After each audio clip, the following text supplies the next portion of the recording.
नमस्कार।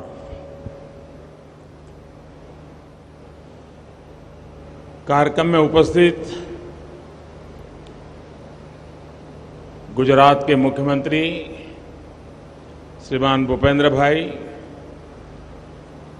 केंद्रीय वित्त मंत्री श्रीमती निर्मला जी, मंत्रिमंडल के मेरे अन्य साथी, बिजनेस वर्ल्ड के सभी गणमान्य साथी, यहाँ उपस्थित अन्य सभी महानुभाव, देवी और सज्जनों, आज भारत के बढ़ते आर्थिक सामर्थ्य, भारत के बढ़ते तकनीकी सामर्थ्य और भारत पर विश्व के बढ़ते भरोसे के लिए ये दिवस बहुत महत्वपूर्ण है, एक अहम दिन है। ऐसे समय में जब भारत अपनी आजादी का अमृत महोत्सव मना रहा है, आधुनिक होते भारत के नए संस्थान और नई व्यवस्थाएं भारत का गौरव बढ़ा रही है। आज गिफ्ट सिटी में international financial services centre authority IFSCA headquarters building का शिलान्यास किया गया है। मुझे विश्वास है ये भवन अपने आर्किटेक्चर में जितना भव्य होगा, उतना ही भारत को आर्थिक महाशक्ति बनाने के असीमित अवसर भी खड़े करेगा। IFSCA एक एनेबलर भी बनेगा,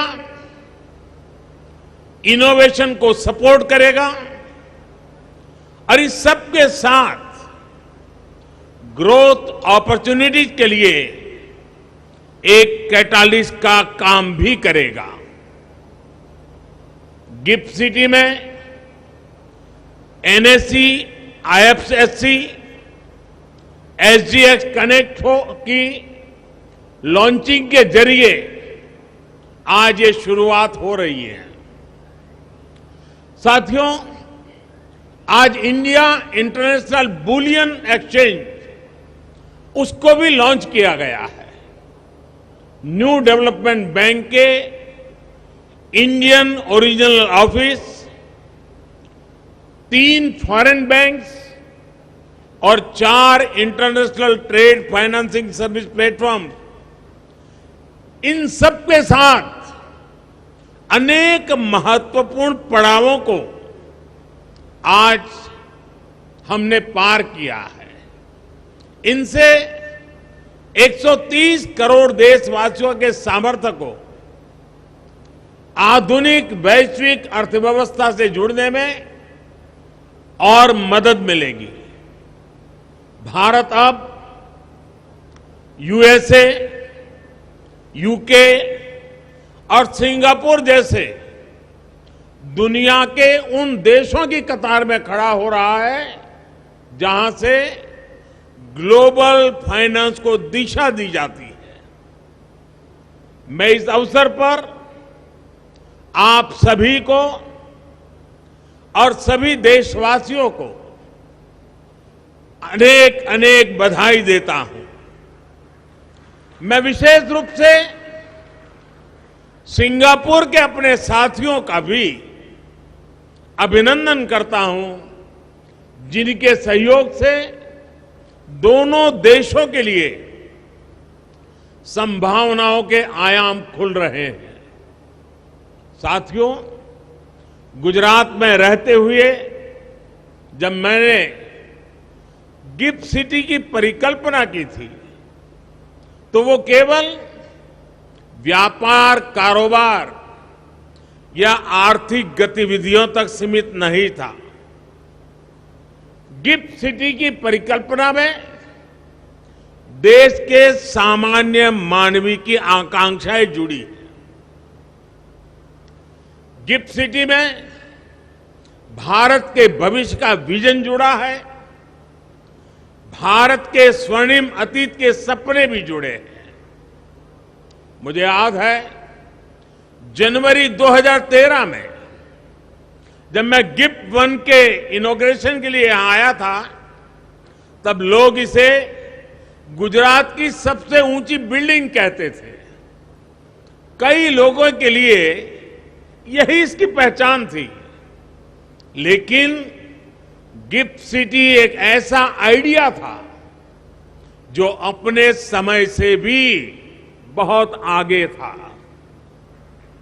आप याद करिए 2008 में वर्ल्ड इकोनॉमिक क्राइसिस और रिसेशन का दौर था। भारत में भी दुर्भाग्य से वो समय पॉलिसी पैरालिसिस का माहौल था। लेकिन उस समय, यानी कल्पना कीजिए उस समय की दुनिया की स्थिति, उस समय गुजरात फिनटेक के क्षेत्र में नए और बड़े कदम बढ़ा रहा था।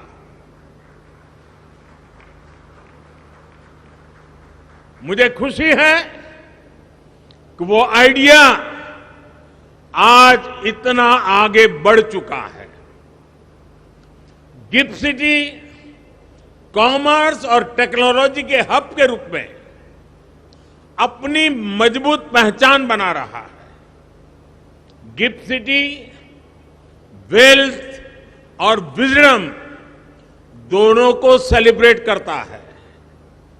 मुझे ये देखकर भी अच्छा लगता है कि गिफ्ट सिटी के जरिए भारत विश्व स्तर पर सर्विस सेक्टर में मजबूत दावेदारी के साथ आगे बढ़ रहा है। साथियों, गिफ्ट सिटी एक और खास बात यह है कि ये ट्राई सिटी अप्रोच का प्रमुख स्तंभ है। अहमदाबाद, गांधीनगर और गिफ्ट सिटी तीनों एक दूसरे से सिर्फ 30 मिनट की दूरी पर है और तीनों की ही अपनी एक विशेष पहचान है। अहमदाबाद एक गौरवशाली इतिहास का अपने आप में समेटे हुए है। गांधीनगर प्रशासन का केंद्र है, नीति और निर्णयों का मुख्य मथक है और गिफ्ट सिटी अर्थतंत्र का प्रमुख केंद्र है। यानी अगर आप इन तीनों में से किसी भी शहर में जाते हैं तो पास, प्रेजेंट या फ्यूचर से सिर्फ 30 मिनट की दूरी पर है।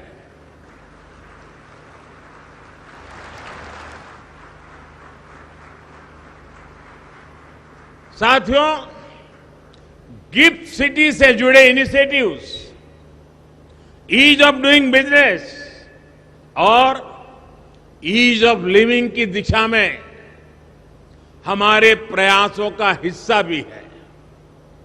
हमें ये याद रखना होगा कि एक वाइब्रेंट फिनटेक सेक्टर का मतलब केवल इजियर बिजनेस क्लाइमेट, रिफॉर्म्स और रेगुलेशन तक ही सीमित नहीं होता। ये अलग अलग क्षेत्रों में काम कर रहे प्रोफेशनल्स को एक बेहतर जीवन और नए अवसर देने का माध्यम भी है।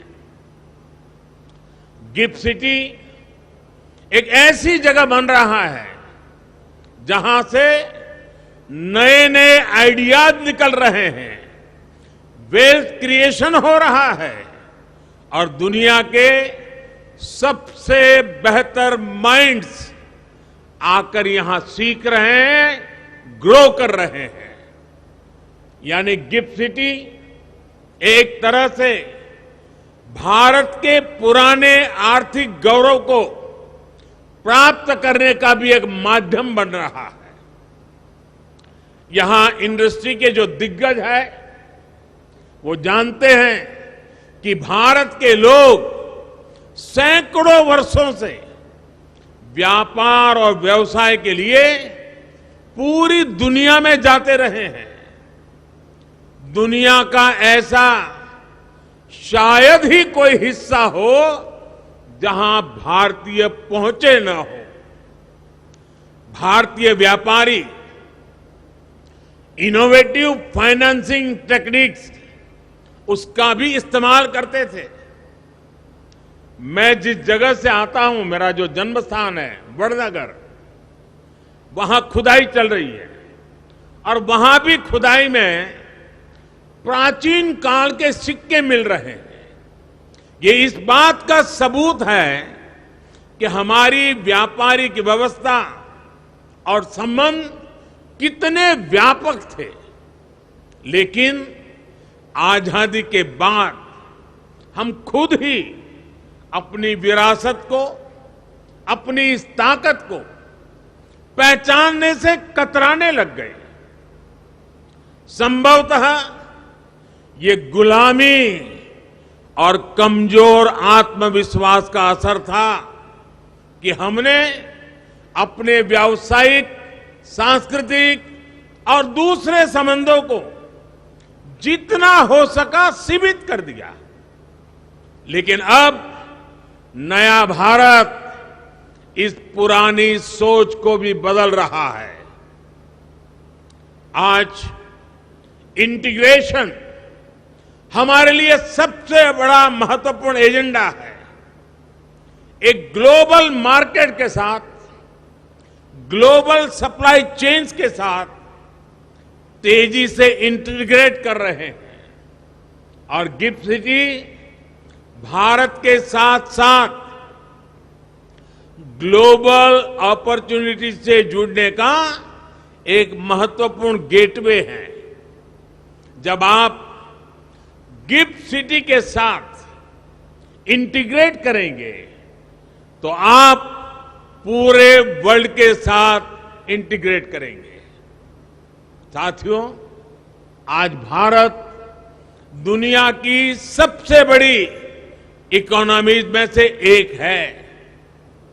इसलिए भविष्य में जब हमारी इकोनॉमी आज से भी कहीं ज्यादा बड़ी होगी, हमें उसके लिए अभी से तैयार होना होगा और बड़ा होना तय है।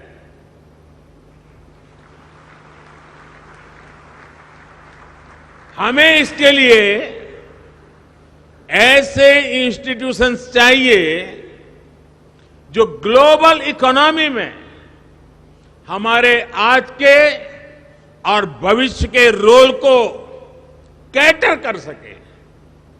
India international bullion exchange IIBX इसी दिशा में एक कदम है। गोल्ड के लिए भारत के लोगों का प्यार किसी से छिपा नहीं है। सोना भारत में महिलाओं की आर्थिक शक्ति का बड़ा माध्यम रहा है। महिलाओं के विशेष स्नेह के कारण गोल्ड हमारी समाज और सांस्कृतिक व्यवस्था का भी उतना ही अहम हिस्सा रहा है।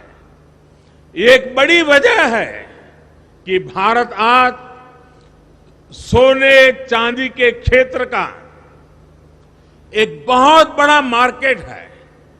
लेकिन क्या भारत की पहचान सिर्फ इतनी ही होनी चाहिए? भारत की पहचान एक मार्केट मेकर की भी होनी चाहिए। IIBX इसी दिशा में एक महत्वपूर्ण कदम है।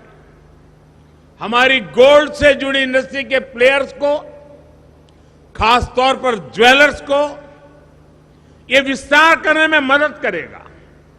उनके लिए नए अवसरों का मार्ग बनाएगा।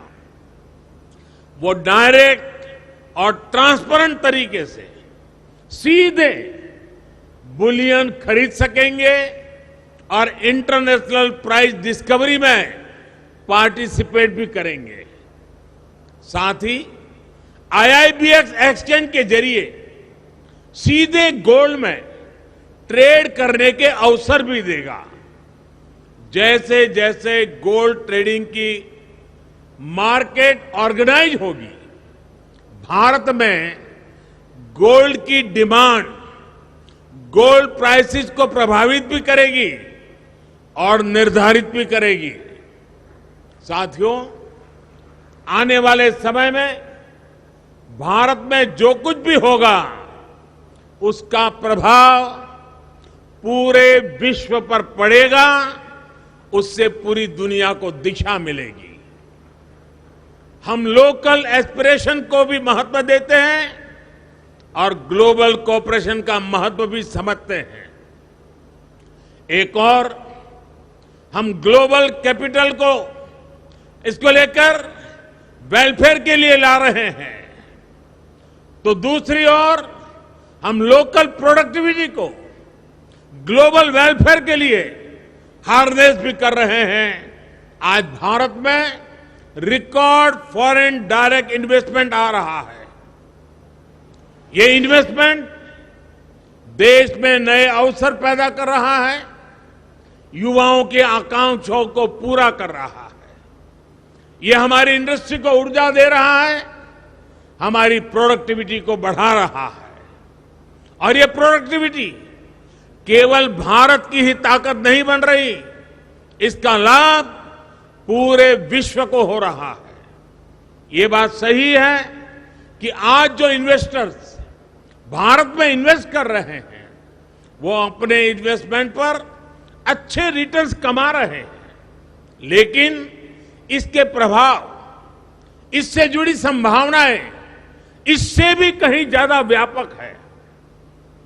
आज हमारे एक्सपोर्ट्स रिकॉर्ड लेवल को छू रहे हैं। हमारे प्रोडक्ट्स नए नए देशों में, नए नए मार्केट में पहुंच रहे हैं। एक ऐसे समय, और वो समय ऐसा है जब ग्लोबल सप्लाई चेन्स अनिश्चितता का शिकार है। दुनिया इस अनिश्चितता से आशंकित है। भारत दुनिया को क्वालिटी प्रोडक्ट्स और सर्विसेज का भरोसा दे रहा है। इसलिए जैसा कि मैंने कहा, ये लोकल वेलफेयर के लिए ग्लोबल कैपिटल और ग्लोबल वेलफेयर के लिए लोकल प्रोडक्टिविटी का एक अद्भुत कॉम्बिनेशन है।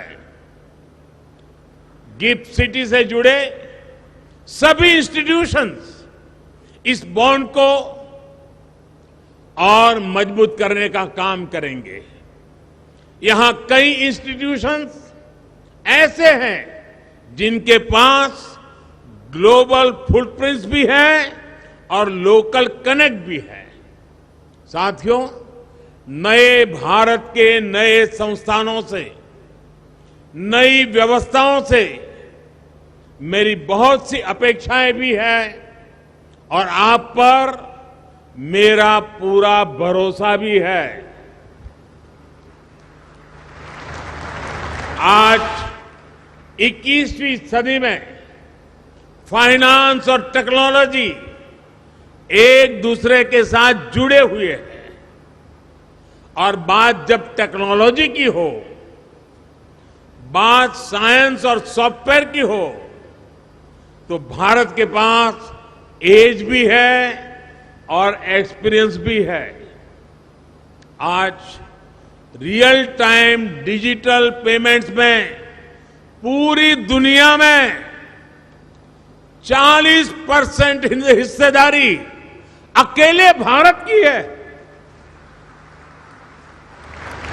आज हम इसमें लीडर हैं। फिनटेक के क्षेत्र में भारत की ये ताकत पूरी दुनिया को आकर्षित कर रही है। इसलिए मेरी आप सबसे अपेक्षा है कि फिनटेक में आप नए नए इनोवेशंस के लिए टारगेट करें। गिफ्ट आईएफएससी फिनटेक की ग्लोबल लेबोरेटरी बनकर उभरे। साथियों, मैं एक और अहम पक्ष की तरफ आपका ध्यान दिलाना चाहता हूं। भारत के लिए सक्सेस और सर्विस, सफलता और सेवा एक दूसरे के पर्याय हैं। जन कल्याण से जग कल्याण, ये हमारी भावना है। इसलिए आज भारत सस्टेनेबल डेवलपमेंट के क्षेत्र में वैश्विक संभावनाओं का नेतृत्व कर रहा है। हमने अपने लिए नेट जीरो कार्बन एमिशन का लक्ष्य तय किया है। राष्ट्रीय स्तर पर हम गति शक्ति मास्टर प्लान को आगे बढ़ा रहे हैं। रिन्यूएबल एनर्जी और ई मोबिलिटी के नए रिकॉर्ड बना रहे हैं। अंतर्राष्ट्रीय स्तर पर भारत इंटरनेशनल सोलर अलायंस को दिशा दे रहा है। एक ऐसा क्षेत्र है जिसमें हमारा समर्पण असीम संभावनाओं को खोलेगा। मैं चाहता हूं कि गिफ्ट आईएफएफसी सस्टेनेबल और क्लाइमेट प्रोजेक्ट के लिए ग्लोबल डेट और इक्विटी कैपिटल का एक गेटवे बने। इसी तरह भारत को aircraft leasing, ship financing, carbon trading, digital currency और आईपी राइट से इन्वेस्टमेंट मैनेजमेंट तक कई फाइनेंशियल इनोवेशंस की जरूरत है। आईएफएससीए को इस दिशा में काम करना चाहिए। आईएफएससीए को रेगुलेशन और ऑपरेशन कॉस्ट को भी न केवल भारत बल्कि दुबई, सिंगापुर जैसे देशों की तुलना में भी कॉम्पिटिटिव बनाना चाहिए। आपका लक्ष्य होना चाहिए कि आईएफएससीए रेगुलेशन में लीडर बने, रूल ऑफ लॉ के लिए हाई स्टैंडर्ड सेट करे और दुनिया के लिए पसंदीदा आर्बिट्रेशन सेंटर बनकर के उभरे। साथियों, बैंकिंग सेक्टर के जो साथी यहां हैं, उनके सहयोग से पिछले 8 सालों में देश ने फाइनेंशियल इंक्लूजन की एक नई वेव देखी है। यहां तक कि गरीब से गरीब भी आज फॉर्मल फाइनेंशियल इंस्टीट्यूशन से जुड़ रहा है। आज जब हमारी एक बड़ी आबादी फाइनेंस से जुड़ गई है, तो ये समय की मांग है कि सरकारी संस्थाएं और प्राइवेट प्लेयर्स मिलकर कदम आगे बढ़ाएं। उदाहरण के तौर पर आज बेसिक बैंकिंग से ऊपर उठकर फाइनेंशियल लिटरेसी के क्षेत्र में फाइनेंशियल एजुकेशन के लिए बड़ा स्कोप है। आज भारत में एक बड़ा एस्पिरेशनल क्लास है जो ग्रोथ के लिए इन्वेस्ट करना चाहता है।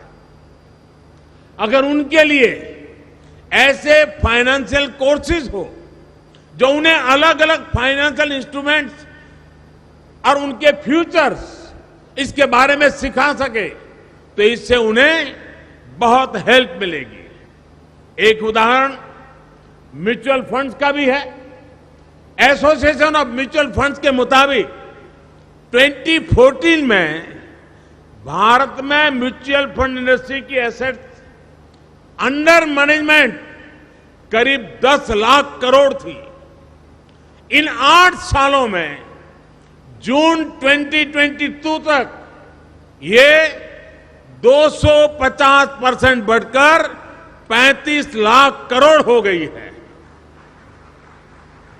यानी लोग इन्वेस्ट करना चाहते हैं, वो इसके लिए तैयार हैं।